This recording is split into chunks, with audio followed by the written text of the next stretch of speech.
Yeah, hi.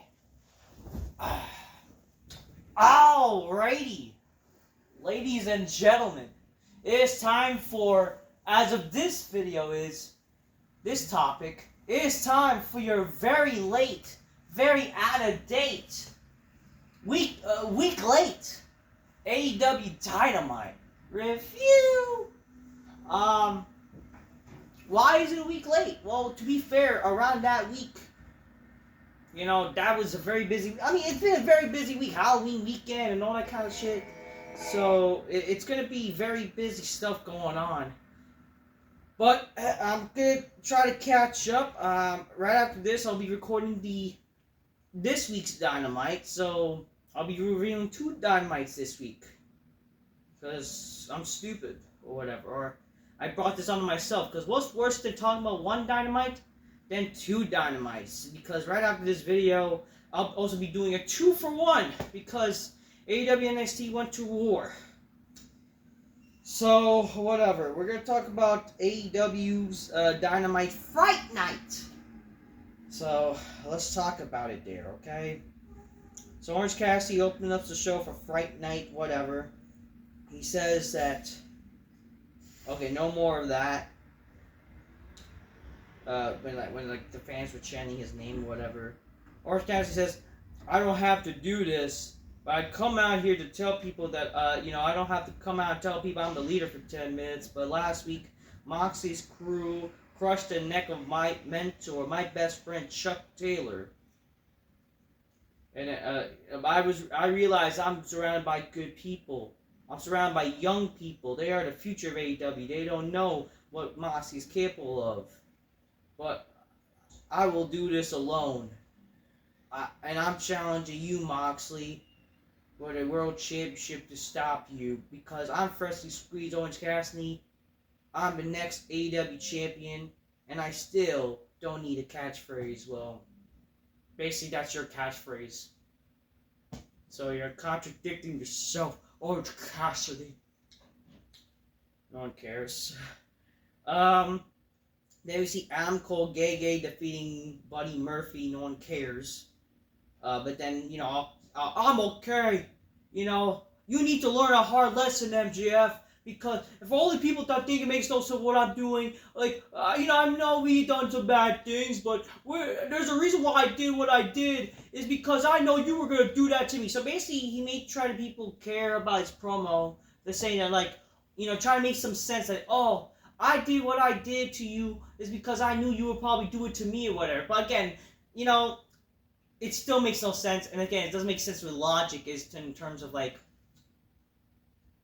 if he knew he was going to do it, then they would not be together, right? Or he would just make sure hey, he doesn't do it. While being supposedly a babyface, he still turned heel. He did bad things to the roster. Why is he the good guy? It makes no fucking sense. Whatever. Anyways, Mark Davis has returned. He's not happy with Kyle Fletcher for what he's doing with Will Ospreay.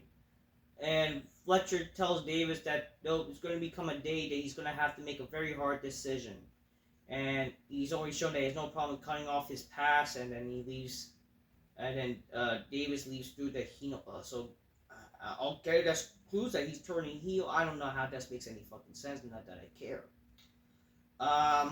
Hangman Page cuts a promo backstage. Says, what would you, he says that Jay White would come to after me if Christian had a problem with, was Jay White looking for the same kind of redemption? There's no redemption, not for Hangman Page, and certainly no for Jay White. It appears that Hangman Page believes that he's beyond redemption of what he has done to Hangman Swerve Strickland, and then Jay White may not be ready for what he's willing to do to Hangman.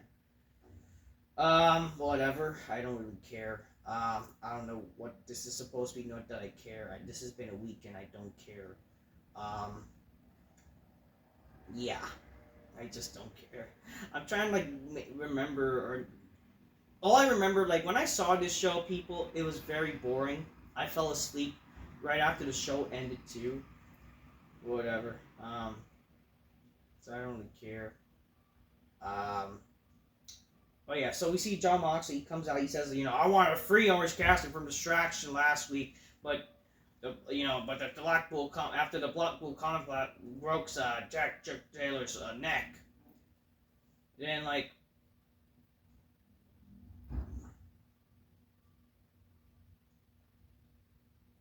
so for some reason, Moxley orders Claudio and Pac to hold Wheeler's mute this down and threaten to break his neck next. How does this make any fucking sense? By the way, that breaking, they're one of their whatever. Apparently it's for the greater good. I don't get this shit. Anyways, Cassidy tries to make the save, but he gets beaten down by the Blackpool Comic Club. Revealed that they were testing Cassidy, so he's never actually gonna. They were never gonna actually attack Wheeler or whatever. Ooh, wow. But then, the good baby faces. So they're finally sticking up to try to stop the Blackpool Combat Club. So he has some baby faces coming out, which is Top Flight, Dark Order, Private Party, and Darby Allin from the rafters to stop the beat. We see, and they're attacking them. But then we see the Young Bucks comes out for some reason to stop this, distracting them, and then it leads to the tag title match that they build up to. If Private Party loses, they will no longer be a team, which basically spoiler that they're going to win the match, which they did. They won the tag titles. Fans said this is awesome, and nobody really, whatever. And good move for them. For some reason, the Young Bucks shake their hands. Like, aren't they supposed to be the bat? I don't know. I don't fucking care. Then we see later on that they're packing things up. Whatever. Right after Daniel Garcia got threatened by Jack Perry. Daniel Garcia threatened Jack Perry for some reason. No one cares. Chris Statlander defeats Camille, and after the match, Mercedes attacks Chris Statlander and says, "You might as well do something to yourself," or whatever. The Patriarchy invites Cook to the meeting next week, and then Christian Cage will explain what happened to Taz. Whatever. We then see Matt and Nick Jackson meet up with Christopher Daniels and Nasa are leaving, and they'll be working from home for the foreseeable future, even though our occupation is to be in person, but whatever. As the person in the building, the Blackpool Combat Club appears, and they grab Daniel. He grabs Daniels and bashes, and then he attacks Brandon Cutler or whatever.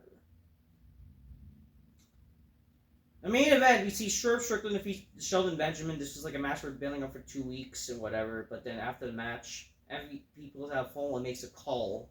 And then right after that, we see the lights black out. And wow, look at that, ladies and gentlemen. It's the debut of Bobby Lashley. Bobby Lashley debuts in AEW, and he confronts Swerve. And then eventually he attacks Swerve. All three of them unite and indicates that they're all, the Hurt Business is basically in AEW now. And they stand tall. And they're now officially known as the Hurt Syndicate. And they take out Swerve and Prince Nana. You see, I like that ending. I like Bobby Lashley. And I do think this is something to look forward to. But it's at the same time, who really cares? Because AEW, my interest has been dead. Literally, even though, a Bobby Lashley is there, I don't care.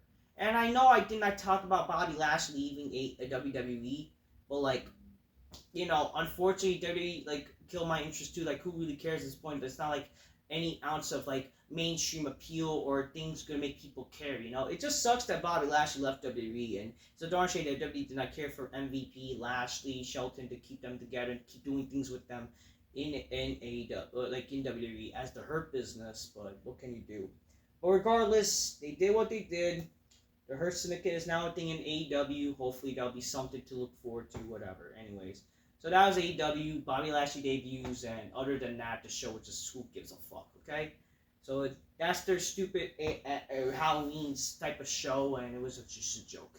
That's what I'm going to say. Whatever, the show's boring regardless. Till next time, peace. Yeah, bye.